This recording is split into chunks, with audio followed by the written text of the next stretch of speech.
Good morning. I've been asked to speak briefly about being a member of the choir. I could tell you many things. That the work is fun and satisfying.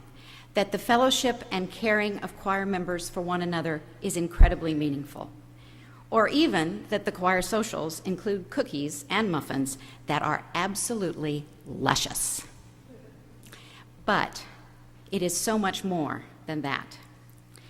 In the 12th chapter of 1 Corinthians, Paul says that the body of Christ is not one member, but many, and goes on to talk about the feet, the hands, the eyes, and the ears.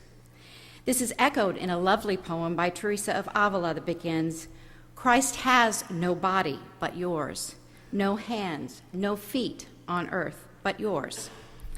But with the very greatest respect to the authors of these beautiful words, I think they forgot something.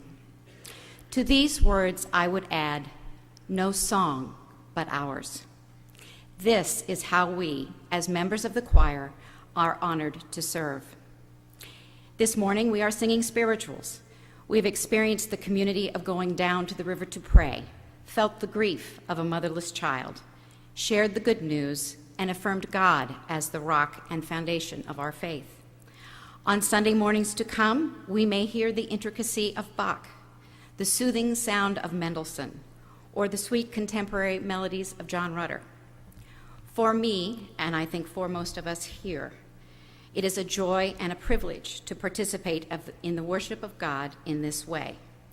It is a blessing for which I am continually thankful. But we believe that it is also a responsibility.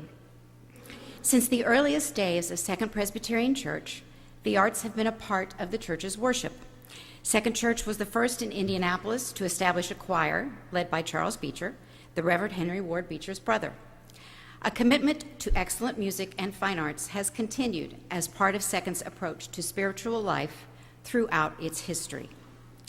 Second Presbyterian, by virtue of its tradition, its staffing, its instruments, its facilities, and the long-standing support of our congregation, is uniquely positioned to express and develop the artistic legacy of our faith.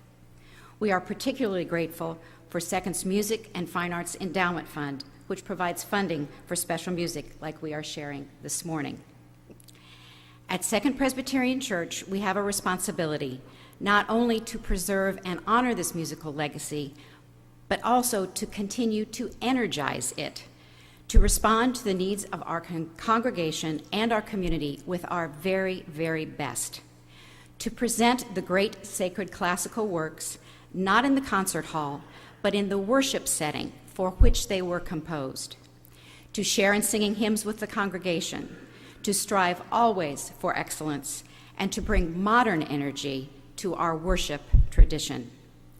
To return to the poem, Christ has no body now but yours, no hands, no feet on earth but yours, and we would add, no song but ours.